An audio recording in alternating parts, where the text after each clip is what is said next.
শুক্রবার মানে স্পেশাল খাওয়া দাওয়া। তো আজকে শুক্রবার ছিল আর কি রান্না বান্না করলাম, খাওয়া দাওয়া করলাম, সব কিছু মিলেই থাকবে আজকের ভিডিওটি। হ্যালো এভরিওয়ান, আসসালামু আলাইকুম। সবাই কেমন আছেন? আশা করি ভালো আছেন। আমরাও আলহামদুলিল্লাহ ভালো আছি। খুব একটা ভালো ছিলাম না, ছেলেটা অসুস্থ। যাই হোক, অসুস্থতা থাক আর যাই থাক, খাওয়া দাওয়া তো করতেই হবে, যার জন্য চলে আসলাম রান্না বান্না করতে। আর আমি সব কিছু গুছগাছ করে নিয়েছি। আর এখানে নিয়েছি একটা লেয়ার মুরগি, যেটাকে শক্ত মুরগি বলে আর কি। সেটাকে আজকে আগে ফার্স্টে রান্না করে নেব আর রান্না করব খিচুড়ি, ভুনা খিচুড়ি। যার জন্য এখানে কড়াইতে তেল বসিয়ে দিলাম। তো এখন আমি ফার্স্টে আলুটাকে ভেজে নেব, যার জন্য আমি কড়াইতে দিয়ে দিলাম পরিমাণ মতন হলুদ এবং লবণ হলুদ দিয়ে আমি আলুটাকে আগে ভেজে নেব। আলুটা কিন্তু ভেজে নিলে খেতেও ভালো লাগে আর সেদ্ধ হতেও সময় লাগে না। আর লেয়ার মুরগিটা কিন্তু অনেকটা সময় লাগে সেদ্ধ হতে, যার জন্য আমি আলুটাকেই আগে ভেজে নিচ্ছি। তো দেখতেই পাচ্ছেন উল্টে পাল্টে নেড়ে চেড়ে আমি কড়াইতে নিয়ে আলুগুলো ভেজে নিচ্ছি। আর এপাশে আমি একটা প্যান বসিয়ে দিয়েছি। আমি এখানে খিচুড়িটা বসাই দেব, যার জন্য পরিমাণ মতন এখানে তেল দিয়ে দিয়েছি। তারপর আমি এখানে গরম মশলাগুলো অ্যাড করব। এখানে দিয়েছি তেজপাতা, লং এবং দারচিনি, এলাচ, সামান্য পরিমাণে পেঁয়াজ। আর এদিকে আমার আলুগুলো একটু নেড়ে চেড়ে দিচ্ছি ভাজা ভাজা হওয়ার জন্য। তো দেখতেই পাচ্ছেন রান্না বান্না চলছে। ওদিকে ছেলে অসুস্থ, বারবার আসছে। তার বাবাও আজকে আছে, তারপরও একটু অসুস্থ থাকলে বাচ্চারা একটু ঝামেলা করবেই। তারপর রান্না বান্না করছে এই ফাঁকে ফাঁকে। তো এই তো এখানে আমার মশলাগুলো ভাজা হয়ে গেছে। পেঁয়াজটা কিন্তু একটু হালকা ব্রাউন কালার করে ভেজে নিলে খিচুড়িটা কিন্তু খেতে খুব ভালো লাগে। আর আমি এভাবেই রান্না করি, সেটাই আপনাদের সাথে শেয়ার করলাম। আপনারা চাইলে এভাবে ট্রাই করতে পারেন। তো এখানে দিয়ে দিয়েছি পেঁয়াজ, রসুন, এটা আমি একসাথে ব্লেন্ডার করে নিয়েছি। আর আদা বাটা, আর দিয়ে দিয়েছি জিরা এবং ধনিয়া গুঁড়া। তো ভালোভাবে আমি মশলাটা ভেজে নিয়েছি। আমি সবসময় কিন্তু পোলাও চালের খিচুড়িতে মশলাটা একটু কম পরিমাণেই দেওয়ার চেষ্টা করি, কারণ এই কম মশলায় কিন্তু খিচুড়িটা কিন্তু খুব খেতে ভালো হয়। আমি এভাবেই রান্না করি। তো এখন আমি এখানে দিয়ে দিচ্ছি লবণ এবং হলুদ। তো দিয়ে আমি ভালোভাবে মশলাটা কষিয়ে নেব। এখানে আমি কোনো পরিমাণে কিন্তু গুঁড়ামরিচটা অ্যাড করব না। আর গুঁড়ামরিচ অ্যাড করলে কিন্তু খিচুড়িটা ভালোও লাগে না।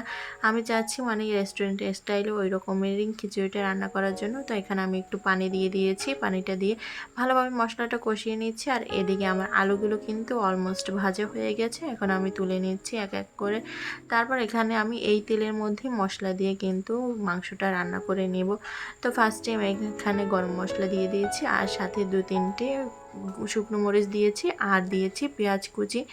তো এদিকে আমার মশলাটা কিন্তু কষানো হয়ে গেছে খিচুড়ির। এখন চালটা আমি অ্যাড করছি, আর সাথে কিছু আলু এবং কাঁচামরিচ দিয়ে ভালোভাবে নেড়ে চেড়ে একটু ভেজে নেব চালটা কিন্তু ভেজে নিলে খিচুড়িটা ঝরঝরা হয়, যার জন্য একটু মশলাটার সাথে মিক্স করে আমি ভেজে নিচ্ছি। আর এদিকে কিন্তু আমার মশলাটা প্রায় ভাজা ভাজা হয়ে গেছে। তারপর এখানে আমি সব বাটা মশলাগুলো অ্যাড করছি। এখানে দিয়েছি পেঁয়াজ, রসুন, আদা, ধনিয়া, জিরা, যা যা দরকার সেগুলো আমি দিয়ে দিয়েছি। আর এদিকে মাশাআল্লাহ আমার সোনা পাখিটা অসুস্থ হওয়া সত্ত্বেও তার বাবার সাথে নামাজে যাবে বাহানা করছিল, তাই তার বাবা তাকে নিয়ে যাচ্ছে। এই তো রেডি হয়ে গেছে, এখন তার বাবার সাথে নামাজে চলে যাবে। আর এদিক দিয়ে কিন্তু আমার চালটা ভাজা হয়ে গেছে। এখানে আমি এখন গরম পানি অ্যাড করব। খিচুড়ি হোক আর পোলাও, সেখানে কিন্তু গরম পানি অ্যাড করলে পোলাওটাও ভালো হয়, খিচুড়িটাও ভালো হয়, যার জন্য এখানে আমি গরম পানি অ্যাড করে দিয়েছি। আর এই তো আমার চিকেন রান্নার জন্য মশলাগুলো অ্যাড করছি। এখানে হলুদ, মরিচ যেটা দেওয়া হয়নি, আর লবণ, সেটা আমি দিয়ে ভালোভাবে মশলাটা কষিয়ে নিচ্ছি, দেখতেই পাচ্ছেন। এখন সামান্য পরিমাণে পানি দেব, পানি দিয়ে এই মশলাটা আমি কষিয়ে নেব। এই তো আমার মশলা কিন্তু অলমোস্ট কষানো হয়ে গেছে। এখন আমি চিকেনটা দিয়ে দিচ্ছি।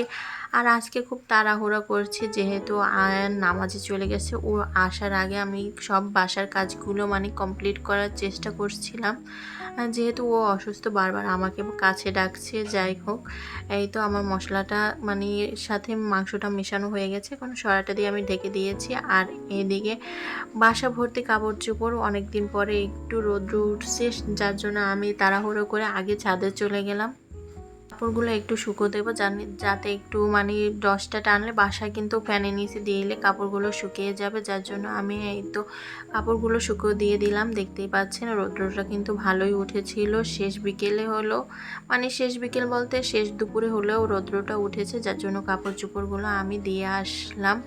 এখন বাসায় এসে সব কাজগুলো করে নেব। এই তো আমি আগে বিছানা সব কিছু ঝেড়ে নিচ্ছি, তারপর ঘর ঝাড়ু দিয়ে দেবো। আয়ন আসার আগে আমি চেষ্টা করছি সব কাজগুলো কমপ্লিট করার জন্য। তো এই তো দেখতেই পাচ্ছেন কাজবাজ চলছে, আর এদিকে আমার সোনা পাখিটা চলে আসছে। এই যে আসার সময় নিয়ে আসছে একটা চিপস, এমনি খাবার কোনো কিছুই খেতে পারছে না 2 দিন যাবৎ, কিন্তু সে চিপস খাচ্ছে, কিভাবে খাচ্ছে বলতে পারি না। এদিকে আমার মাংসটা কষানো হয়ে গেল, ঝোলের পানি আমি দিয়ে দিচ্ছি, দেখতেই পাচ্ছেন। আর পানিটার পরিমাণ একটু বেশিই দেবো, যেহেতু এটা শক্ত মুরগি, সেদ্ধ হতে একটু সময় লাগবে। তো এটা চামড়া ছিল, সেটাও আমি এখানে অ্যাড করে দিয়েছিলাম। আর এই যে আলু টালু দিয়ে আমার মাংস রান্নাটা কিন্তু অলমোস্ট হয়ে গেছে। এখন কিছু কাঁচামরিচ অ্যাড করে আমি ঢাকনাটা লাগিয়ে দিচ্ছি। আর এদিকে আমার খিচুড়িটাও হয়ে গেছে, আর মাংসটা আমি দমে বসিয়ে রেখেছি। এই যে মাংসটা রান্না কিন্তু হয়ে গেছে, দেখতেই পাচ্ছেন। চিকেনটা এই যে অলমোস্ট ডান, কালারটা কিন্তু মাশাআল্লাহ অনেক সুন্দর হয়েছে। এটার রেসিপি আমি নেক্সট ডে আপনাদের সাথে শেয়ার করব। তো ভিডিও করা আছে, শেয়ার করা হয়নি, যাই হোক ব্যস্ততার কারণে। এদিকে আমি রান্না করেছিলাম লাউয়ের পায়েস, যেটা বরিশালে আমরা অলমোস্ট মানে সবাই খেয়ে থাকি, পায়েস বা মোরব্বা যাই বলেন। আর এদিকে চিত্রুটি পিঠা, এই দুইটা খাবার কিন্তু আমাদের বরিশালে খুবই বিখ্যাত। তো আয়নের নানু চলে আসছিল, তার জন্য আমি তাকে দিয়ে এই পিঠাটা বানাচ্ছিলাম, কারণ আমি কখনোই বানাইনি। তো তাকে দিয়ে আজকে ফার্স্টে বানিয়েছি, কারণ আমি দেখতেছিলাম, শিখতেছিলাম যে নেক্সট ডে আমিও বানাবো।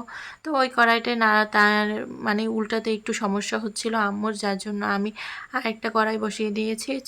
সেই জন্য এইটাই মানে খুব সুবিধা হচ্ছিল, এটাই বানাচ্ছিল। তো অল্প কিছু রুটি বানিয়েছি, খুব একটা বেশি না, যেহেতু ফার্স্ট টাইম আমি মানে দেখতেছিলাম। তো এই তো দেখতে পাচ্ছেন রুটিগুলো কিন্তু মাশাআল্লাহ সুন্দর হয়েছে। আর আমরা ছোটোবেলায় এই রুটিগুলো অনেক খেয়েছি। এই যে তারপর তাদেরকে আমি নাস্তা বানানো দিয়েছিলাম, খুব একটা বেশি কিছু করিনি। এখানে এই যে লাউয়ের সেমাই, আম, আবার ছিল ওই যে সিদ্ধ রুটি পিঠা, আর পরে আমি চা করেছিলাম, সেটার ক্লিপ আর নেওয়া হয়নি। যাই হোক, এই যে সব কিছু আমি এখন গুছিয়ে নিচ্ছি। আয়নের নানু আয়নের জন্য খাবার নিয়ে আসছিল, মানে ফল নিয়ে আসছিল। তাকে ফোন করে জিজ্ঞেস করছিল কী খাবে, কিন্তু সে কোনো কিছুই খেতে চাচ্ছিল না, যার জন্য এই তো সিজনাল আম নিয়ে আসছে। আর আমি বলেছিলাম আঙ্গুর ফল খাবে, সে আঙ্গুর ফল নিয়ে আসছে। আর এইটা আমার বড় ভাই আমার জন্য হাঁসের মাংস পাঠিয়েছে, আমি খুব পছন্দ করি, যার জন্য পাঠিয়েছে। আর এই যে সব কিছু আমি আগে ধুয়ে নিয়েছি, দেখতেই পাচ্ছেন। মেহমান আসলে খুবই ভালো লাগে, কিন্তু এই যে থালাবাটি মানে অনেক কাজ বেড়ে যায়। যাই হোক, শুক্রিয়া, মানে মেহমান আসলে কিন্তু আমি কখনোই রাগ করি না। এদিকে আমার বোনের এই ছোট মেয়ে আর ছেলেও চলে আসছিল আমাদের বাসায়, ওদেরকে আবার নুডলস করে দিয়েছিলাম। তো আজকের ভিডিওটি এই অবধি। যদি আমার ভিডিও ভালো লাগে অবশ্যই লাইক, কমেন্ট এবং শেয়ার করতে ভুলবেন না। যদি ফেসবুক পেজ থেকে দেখেন তাহলে ফলো